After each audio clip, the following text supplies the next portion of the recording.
was released from prison 5 days ago. I served 6.5 years for pandering and drug charges. Several things contributed to me changing my life while I was incarcerated. I was a big part of the problem that plagued black communities, and now I'm committed to being a part of the solution.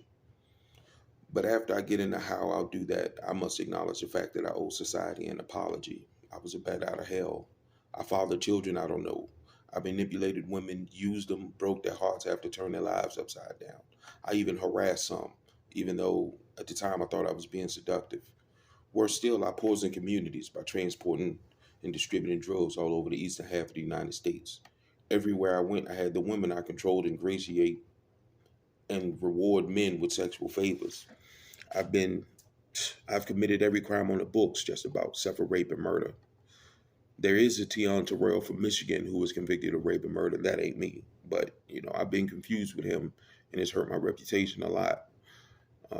Cloud. America, I apologize. Children who went hungry because your parents spent their money on my drugs, I'm sorry. People I hurt just for trying to love me and be my friend, I'm sorry. To the women I bothered, upset, disrespected, I'm sorry. I really didn't understand what I was doing. The women I coerced with drugs to leave their lives behind, I apologize to you and your families. And for the people out there who don't know who your father is, it might be me because I had, unprotected sex in every city I've been in. I can't even come up with words to describe how I feel about that. All I can do is apologize and offer the fact that I was mentally disturbed as a result of traumas I suffered as a child as an explanation. It's the only way to make my point. My grandma, she was an alcoholic, chain smoking slut, 10 children, only 5 of them my grandfathers. A lot of them were born with neurological damage, and those that weren't ended up being damaged because of the environment that we were in, just like I was. Violence and sexual abuse was norm, indiscriminate sex, incest, rape, all of that shit was happening in my house. My grandfather, he was a popular man. He made good money, but he liked chasing women and gambling and all types of shit. So our lights stayed off more than they were on, and we went to bed hungry a whole lot. Uh, I would say this though. When I was 4, it's the first time I remember getting oral sex. The woman who did it jumped on top when I got erect. Don't ask me how that happened at 4, but she handled her business until she got off. On another occasion, she taught me how to go down on her and peed in my mouth. I didn't know what was happening to me was wrong. I just knew I wasn't supposed to get caught. I grew up listening to stories of my uncles brag about, the stuff that they did with women since I could walk. So I was kind of looking forward to these little encounters. Um, but, I was obsessed with sex because of that. And I started picking locks and catching people doing it. But in my house, that was easy because, when somebody brought somebody home to our house, it was like a shirt. Everybody could borrow it. And that's just the way it was. But, sometimes when I caught people cheating, they would bribe me with cigarettes or alcohol or drugs or let me play with the girl just to keep me quiet.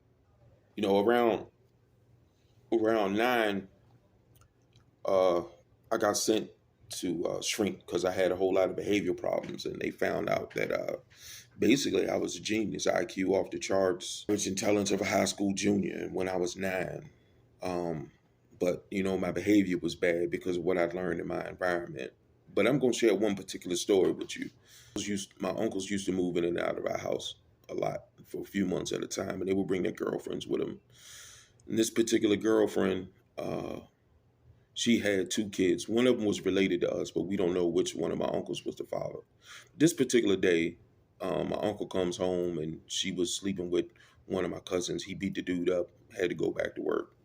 Girlfriend had sex with another cousin in exchange for a ride home. When the cousin came back from giving her a ride, his brother was with him, and Hitler had just got home drunk from wherever the hell she was. I don't know what that was about, but she was in one of her rare mushy moods, so she asking him to take her to see her grandbabies, and he was like, "Yo, I'll take you. You give me some sex." She agreed to it, so we all went outside. It was one of those long seated pickup trucks, and we We climbed into the truck. The brother was on the passenger side. I was beside him. Hitler was beside me, and the driver was behind the wheel. We sat there for a second, and the driver was like, "All right, now what you gonna do?" So my grandma, she was like, "All right, come on then." I watched him get out of the truck and pull his pants down. She got out of the truck and pulled her pants down as she bent at the waist, and he ran up in her. I got angry. I fought past the dude on the passenger side. He didn't really put up much of a fight. He could have stopped me, but I don't know. He didn't care, I guess. So I get out and I run around the back of the truck and I push the guy. And his pants around his knees, so he fell off balance and fell against the truck. And I'm telling my grandma like, "Come on, come on." So we run in the house. When we get in the house, I go to the coat closet in the living room. My uncle kept a gun in there that he used to take apart because Hitler was so crazy when she got drunk. Sometimes we never knew what she would do. I'd seen him take the gun apart once, so I put it back together, loaded it and cocked it. Cousin, he left and he came back.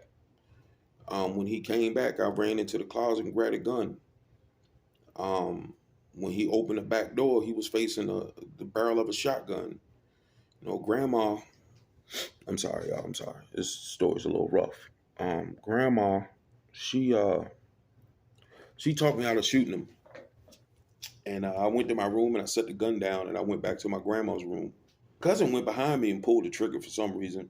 I didn't know at first, but he explained later that he didn't think that I knew how to put the gun back together properly. So he pulled the trigger just to see what would happen. So uh the story messes me up because I wasn't gonna shoot this dude because he was taking advantage of my drunk grandma. I wanted to kill him because I was angry because he was having sex with her right in front of me and I could.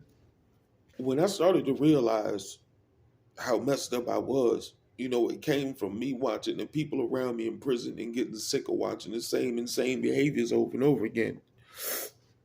And I studied philosophy, psychology. I had to do something to pass the time. And then I began to think about, the problems that go on in society. But, the biggest thing that's driving me is that I found out that my son died 39 days before I got out of prison. And he was already dead 2.5 years before I found out.